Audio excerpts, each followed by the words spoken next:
സിദ്ദിഖ് ഇപ്പോഴും ഒളിവിലാണ് എന്നുള്ള വിവരമാണ് ലഭ്യമാകുന്നത്. ഏറ്റവും ഒടുവിൽ നമുക്ക് ലഭിക്കുന്ന വിവരം സിദ്ദിഖ് സുപ്രീം കോടതിയെ സമീപിച്ചു കഴിഞ്ഞു. മുൻകൂർ ജാമ്യവുമായി ബന്ധപ്പെട്ട് സുപ്രീം കോടതിയുടെ നിലപാട് കൂടി തേടുകയാണ് നടൻ എന്നാണ് മനസ്സിലാകുന്നത്. സുപ്രീം കോടതിയിൽ മുൻകൂർ ജാമ്യാപേക്ഷ നൽകിയ പശ്ചാത്തലം ഉണ്ടാവുകയാണ്. ഇപ്പോഴും അദ്ദേഹം ഒളിവിലാണ് എന്നാണ് പോലീസ് സൂചിപ്പിക്കുന്നത്. സിദ്ദിഖിന്റെ വീടുകളിൽ കൊച്ചിയിൽ രണ്ട് വീടുകളിൽ സിദ്ദിഖില്ല. ഹോട്ടലുകൾ ഉൾപ്പെടെ ഇന്നലെ രാത്രിയും അന്വേഷണ സംഘം എത്തിയിരുന്നു, അന്വേഷണം നടത്തി. ഒപ്പം ജില്ലയ്ക്ക് പുറത്ത്, എറണാകുളം ജില്ലയ്ക്ക് പുറത്ത് ആലപ്പുഴ ജില്ലയിലും കൊല്ലത്തും മറ്റും പ്രത്യേക അന്വേഷണ സംഘത്തിന്റെ തിരച്ചിലുണ്ട് എന്നാണ് മനസ്സിലാകുന്നത്. ജാമ്യം തേടി സിദ്ദിഖ് അല്പസമയം മുമ്പാണ് സുപ്രീം കോടതിയെ സമീപിച്ചത്. അതാണ് ഏറ്റവും പ്രധാനം. ഡാനി പോളും ടി ജി സജിത്തും ഏറ്റവും പുതിയ വിവരങ്ങൾ പങ്കുവെക്കും. ആദ്യം ഡാനിയിലേക്ക്. ഡാനി, ആദ്യം ടി ജി സജിത്തിലേക്ക്. സജിത്ത്, സുപ്രീം കോടതിയിൽ എത്തിയിരിക്കുകയാണ് സിദ്ദിഖ്. സുപ്രീം കോടതിയുടെ നിലപാട് കൂടി അന്വേഷണ സംഘം കാത്തിരിക്കുന്നു എന്ന് വേണം മനസ്സിലാക്കാൻ. ഇപ്പോൾ സാഹചര്യത്തിൽ ഇന്നലെ നമ്മൾ ഹൈക്കോടതിയുടെ വിധിന്യായം കണ്ടതാണ്. എത്ര ശക്തമായ ഭാഷയിലാണ്, എത്ര വ്യക്തമായാണ് സിദ്ദിഖ് ചെയ്ത കുറ്റം ആ വിധിന്യായത്തിലൂടെ ഹൈക്കോടതി വിവരിച്ചിരിക്കുന്നത് എന്നുള്ളതാണ്. ഈ സാഹചര്യത്തിൽ സുപ്രീം കോടതിയിൽ നിന്ന് എന്തെങ്കിലും കരുണ പ്രതീക്ഷിക്കണം? വളരെ നിർണായകമായ ദിവസമാണ് സിദ്ദിഖിനെ സംബന്ധിച്ച്. കാരണം സിദ്ദിഖിന് ഇന്ന് സുപ്രീം കോടതിയിലെ നിയമ നീക്കത്തിൽ അനുകൂലമായൊരു തീരുമാനം കോടതിയിൽ നിന്നുണ്ടായില്ലെങ്കിൽ സിദ്ദിഖിനെ കാത്തിരിക്കുന്നത് അറസ്റ്റ് തന്നെയാണ്. അത് സ്വാഭാവികമായും സിദ്ദിഖിന് അറസ്റ്റിന് വഴങ്ങണം, അല്ലെങ്കിൽ കീഴടങ്ങേണ്ടി വരും. ഈ രീതിയിലേക്ക് പോകും. എന്തായാലും സുപ്രീം കോടതിയിലെ ഒരു നിയമ പോരാട്ടത്തിന്റെ കാത്തിരിപ്പിനാണ് സിദ്ദിഖ് ഇപ്പോൾ ശ്രമം നടക്കുന്നത് എന്നതാണ് നമുക്കറിയുന്നത്. അഭിഭാഷകരുമായുള്ള ആശയവിനിമയം പലവട്ടം കഴിഞ്ഞു. ഇന്നലെ തന്നെ ഹൈക്കോടതിയിൽ അദ്ദേഹത്തിന് വേണ്ടി ഹാജരായ അഡ്വക്കേറ്റ് രാമൻപിള്ള അസോസിയേറ്റ്സുമായി ഇന്നലെ തന്നെ ഇതുമായി ബന്ധപ്പെട്ട ചർച്ചകൾ അദ്ദേഹത്തിന്റെ കുടുംബം നടത്തിയിട്ടുണ്ട്, മകൻ നടത്തിയിട്ടുണ്ട്. ഒപ്പം ഇന്നലത്തെ ഈ കോടതി ഉത്തരവിന്റെ പകർപ്പുമായി ഇന്ന് സുപ്രീം കോടതിയെ സമീപിക്കാനാണ് നീക്കം. ഡൽഹി കേന്ദ്രീകരിച്ചുള്ള നിയമ നീക്കങ്ങളിലേക്ക് അദ്ദേഹം കടന്നിരിക്കുന്നു എന്നതാണ് നമുക്ക് ലഭ്യമാവുന്ന സൂചനകൾ. പക്ഷേ ഇതിനിടയിൽ പുറത്തുവരുന്ന ഏറ്റവും പുതിയ വാർത്ത, അങ്ങനെയെങ്കിൽ സർക്കാർ തടസ്സ ഹർജി നൽകും, സർക്കാർ തടസ്സവാദം ഉയർത്തുമെന്നതാണ്. അതായത് ജാമ്യം അനുവദിക്കരുത് എന്ന നിലപാടുമായി സംസ്ഥാന സർക്കാരും കോടതിയിൽ നിലപാടെടുക്കും. അങ്ങനെയെങ്കിൽ ഒരു നിയമ പോരാട്ടം സുപ്രീം കോടതിയിലേക്ക് നീങ്ങുന്ന ഒരു സാഹചര്യമാണ് ഉണ്ടാവുന്നത്. സിദ്ദിഖിനെ സംബന്ധിച്ച് ഈ നിയമവിദഗ്ധർ നൽകുന്ന സൂചനയനുസരിച്ച് വിരളമായ ഒരു സാധ്യതയാണ് ഈ മുൻകൂർ ജാമ്യം കിട്ടാനുള്ളത് എന്നാണ് മനസ്സിലാക്കുന്നത്. കാരണം ഹൈക്കോടതിയുടെ നിരീക്ഷണങ്ങൾ അത്ര കണ്ട് ശക്തമാണ്.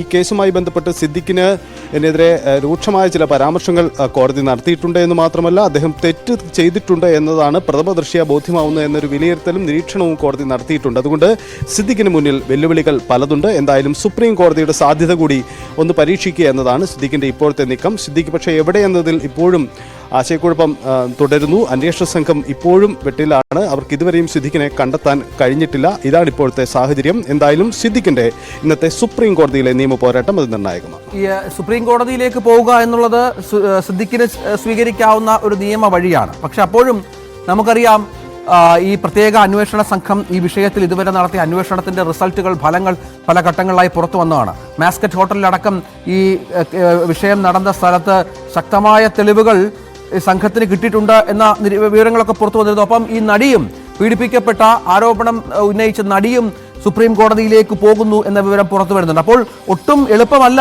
സിദ്ദിഖിന് നിയമവഴി. സയ്യിദ്, തീർച്ചയായും അത് വളരെ ശ്രദ്ധേയമാണ്. സിദ്ദിഖിന് മുന്നിൽ വെല്ലുവിളികൾ പലതുണ്ട്. കാരണം ഈ ഹേമ കമ്മിറ്റി റിപ്പോർട്ട് പുറത്തു വന്നതിന് ശേഷം ഉണ്ടായ പല കേസുകളിലും പല വെളിപ്പെടുത്തലുകളിൽ നിന്നും സിദ്ദിഖിനെതിരായ ഈ കേസിന് കൂടുതൽ നിയമപരമായ സാധുതയുണ്ട്. പ്രത്യേകിച്ച് അന്വേഷണ സംഘത്തിന്റെ പ്രാഥമിക അന്വേഷണത്തിൽ തന്നെ ഇത് സംബന്ധിച്ച തെളിവുകൾ അവർക്ക് ശേഖരിക്കാൻ കഴിഞ്ഞിട്ടുണ്ട്. ഈ തെളിവുകൾ കോടതിക്ക് മുന്നിൽ പ്രോസിക്യൂഷൻ ഉന്നയിക്കുകയും ചെയ്യുന്നുണ്ട്. സ്വാഭാവികമായും സിദ്ദിഖിന് മുന്നിൽ ജാമ്യം ലഭിക്കുന്നതിന് തടസ്സമായി വരുന്നതും അതാണ്. മറ്റൊരു കാര്യം കൂടിയുണ്ട്. ഇതിന്റെ ഈ മുൻകൂർ ജാമ്യ ഹർജിയിൽ സിദ്ദിഖ് നടത്തിയ ചില പരാമർശങ്ങൾ അത് കോടതിയെ പ്രകോപിപ്പിച്ചിട്ടുണ്ട്. കാരണം ഈ പരാതിക്കാരി പലർക്കെതിരെയും പലവട്ടം പരാതി നൽകിയിട്ടുണ്ട് എന്നതടക്കമുള്ള ചില പരാമർശമുണ്ട്.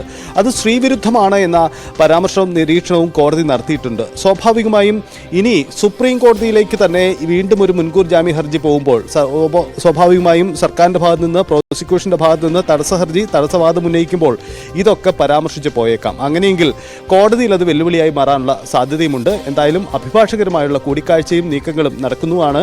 ഇന്ന് വളരെ വേഗത്തിൽ ഈ വിഷയം സുപ്രീം കോടതിയിലേക്ക് കൊണ്ടുവരാനാണ് സിദ്ദിഖിന്റെ അഭിഭാഷകരും സിദ്ദിഖിന്റെയും ശ്രമം.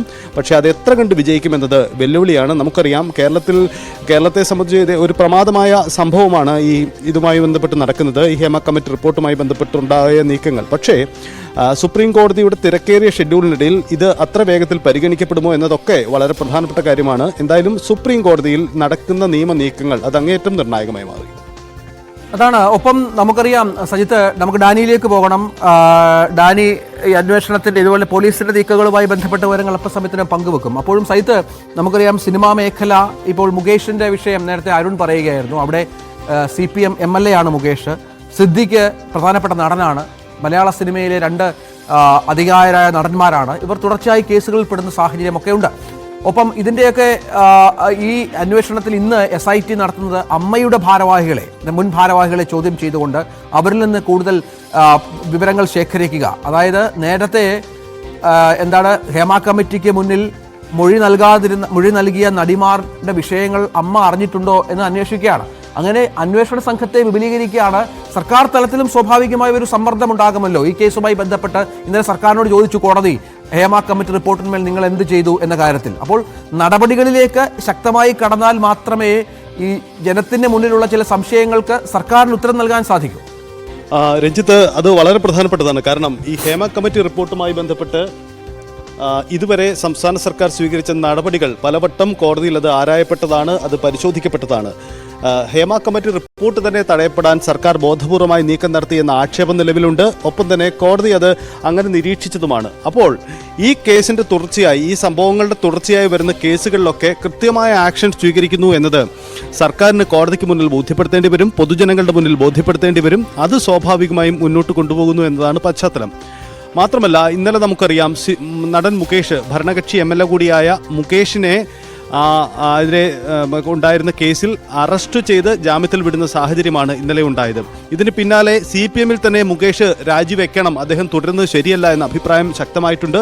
ഇന്ന് ചേരുന്ന CPI യോഗങ്ങളിലൊക്കെ ഇത് ആ തരത്തിൽ പരാമർശിക്കപ്പെട്ട് പോകുന്നതുമുണ്ട്. സ്വാഭാവികമായും അത്തരമൊരു സാഹചര്യം CPM-നകത്ത് തന്നെ നിലനിൽക്കുന്നുണ്ട്. ഇതിനിടയിലാണ് സിദ്ദിഖ് അടക്കമുള്ള ഈ കേസിൽ ഉൾപ്പെടുന്ന മറ്റു പ്രമുഖർക്കെതിരായ കാര്യങ്ങൾ വരുന്നത്. സ്വാഭാവികമായും സർക്കാർ കർശന നിലപാടുമായി മുന്നോട്ട് പോകും. നമ്മൾ കണ്ടതാണ് മുമ്പ് ഈ നടി ആക്രമിക്കപ്പെട്ട സംഭവവുമായി ബന്ധപ്പെട്ട് നടൻ ദിലീപിനെതിരായ ആക്ഷൻ നമ്മൾ കണ്ടതാണ്, അറസ്റ്റും നടപടിക്രമങ്ങളും കണ്ടതാണ്. അന്ന് വലിയ തരത്തിൽ കോലാഹലമുണ്ടാക്കിയ ആ സംഭവങ്ങളൊക്കെ പിന്നീട് സർക്കാരിന് ഇമേജ് ഉണ്ടാക്കി നൽകി എന്നതാണ് അന്നുണ്ടായ ഒരു വിലയിരുത്തൽ. സ്വാഭാവികമായും ഈ വിഷയത്തിലും അത് മുഖം നോക്കാത്ത നടപടി ഉണ്ടായി എന്ന് ഒരു സ്റ്റാൻഡുമായി മുന്നോട്ട് പോകാൻ പ്രോസിക്യൂഷൻ തീർച്ചയായും തയ്യാറായിരിക്കും.